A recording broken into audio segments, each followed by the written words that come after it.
পালং পরোটা। বিশ্বাস হয় এটাতে পালং শাক দিয়ে তৈরি করা হয়েছে। এতটা লোভনীয়, বাচ্চাদের জন্য তো খুবই উপকারী। অনেকেই শাক খেতে পছন্দ করে না, এইভাবে যদি একটু দিয়ে তৈরি করে খেতে পারে খুবই বেশি ভালো লাগবে। এই পরোটাটি একদম সফট, খাস্তা খাস্তা হয়, খেতে সেই দুর্দান্ত লাগে। এতটা লোভনীয়, এতটা মজাদার। এই পরোটাটি আমি কিভাবে তৈরি করছি আপনারা এক ঝলকে দেখে নিন। এটার স্বাদ দ্বিগুণ বেড়ে যাবে এইভাবে তৈরি করলে। হ্যালো এভরিওয়ান, আসসালামু আলাইকুম, welcome back to my channel. আমি এখানে এক মুঠো শাক নিয়েছি। আমি অল্প পরিমাণে পরোটা বানাবো, তাই এক মুঠো নিয়েছি। এটা পরিমাণ অনুযায়ী বেশি দেওয়া যাবে না।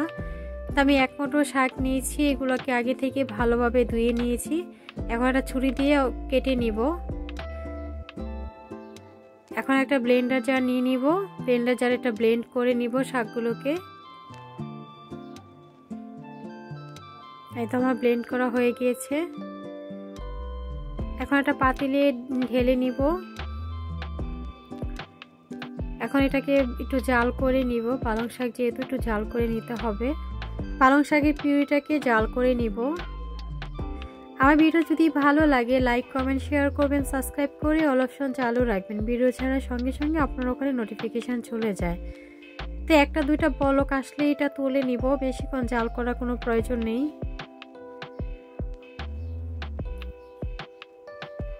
খুবই সুন্দর ইউনিক একটি রেসিপি, এইভাবে তৈরি করে দিতে পারেন, অনেক বেশি ভালো লাগে। বাচ্চাদের মনেই হবে না এটা পালং শাক পিউরি দিয়ে তৈরি করা হয়েছে।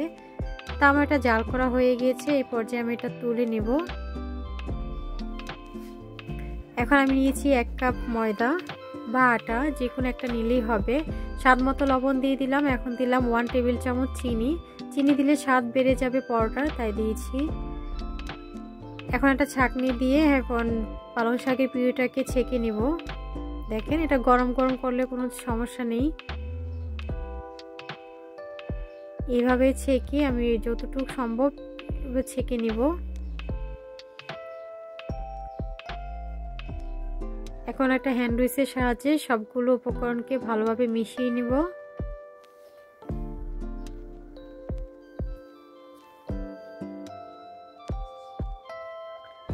এখন হাতে মেখে একটি সফট দুধ তৈরি করে নিব। এখন দিয়ে দিলাম 1 টেবিল চামচ তেল, রান্নার সয়াবিন তেল দিয়েছি। দিয়ে ভালোভাবে মেখে নিব। আমার দুধটা নরম হওয়ার জন্য অল্প একটু পানি লাগবে, তাই আমি দিয়েছি। এটা আপনাদের পরিমাণ অনুযায়ী দিবেন। আমার ডো রেডি হয়ে গিয়েছে। এখন উপর থেকে একটু তেল দিয়ে দিব। ঢাকনাটা ডেকে রেখে দিব 10 মিনিটের জন্য।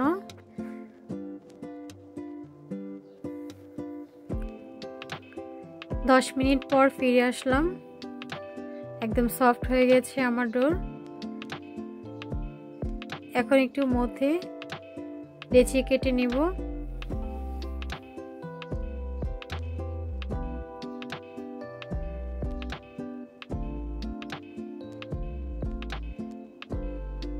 আমার টোটাল 4টা হয়েছে। আমি 4টা বানাবো না, আমি একটু বড় বড় একদম ভারী ভারী করব পরোটা, তাই আমি 3টে করেছি। এভাবে গোল গোল করে বল বানিয়ে নিব সবগুলোকে।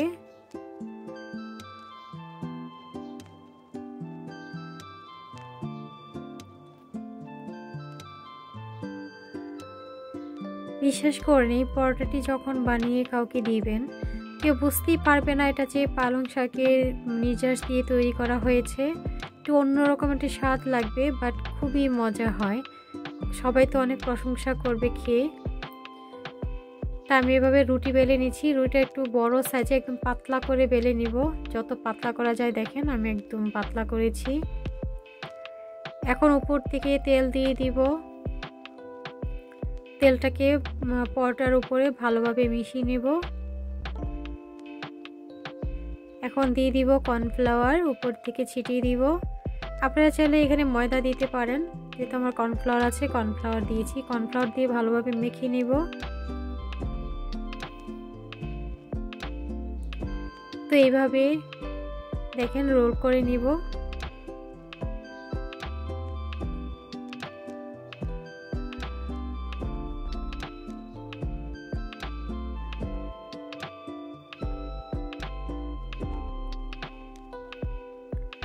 রোল করে এভাবে পেঁচিয়ে নিব। দেখুন একদম সহজ, আমার কতগুলো লেয়ার যুক্ত হয়েছে দেখেন, মাশাআল্লাহ অনেক সুন্দর হয়েছে। তো এইভাবে সবগুলোকে আমি করে নিব। আমার সবগুলো রেডি হয়ে গিয়েছে, দেখেন কতটা সুন্দর হয়েছে। ভিতরে অসংখ্য লেয়ার ক্রিয়েট হবে যখন পরোটাটি তৈরি করবেন, খেতে তো সেই ভালো লাগে। এখন আস্তে আস্তে আমি এটা পরোটা বানিয়ে নিব। আলতোভাবে বেলে নিতে হবে, আমি এই জন্য আগে থেকে তেল মেখে নিচ্ছি।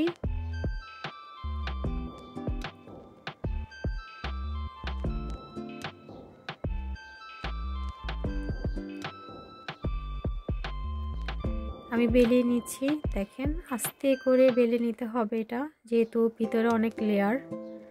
এখন আমি প্যান বসে দিচ্ছি, প্যানটা গরম হয়ে আসলে এটা পরোটা দিয়ে দিব। এক পাশ একটু হয়ে আসলে উল্টিয়ে দিব, দুই পাশ উল্টে পাল্টে ভেজে এখন অল্প একটু তেল দিয়ে এভাবে পরোটা ভেজে নিব।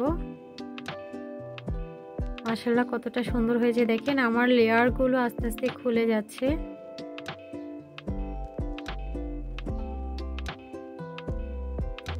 তো এইভাবে আপনারা পরোটা বানিয়ে খেতে পারেন, আশা করি আপনাদের কাছে খুব ভালো লাগবে। নতুন ইউনিক একটা রেসিপি, এভাবে তৈরি করে খেয়ে নিতে পারেন, অনেক বেশি ভালো লাগবে। তা আমি এভাবে ভেঙে দিয়েছি, দেখেন খাস্তা হয়েছে, আমার লেয়ারগুলো খুলে যাবে, তাই এইভাবে করে নিচ্ছি সবগুলো পরোটাকে।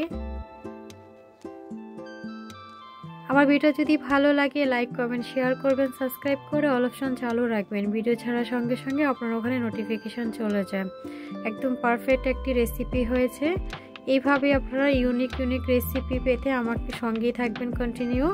কতটা সুন্দর হয়েছে, আর দেখেন লেয়ারগুলো যে কি পরিমাণ ক্রিস্পি হয়েছে আর ভিতরে একদম সফট।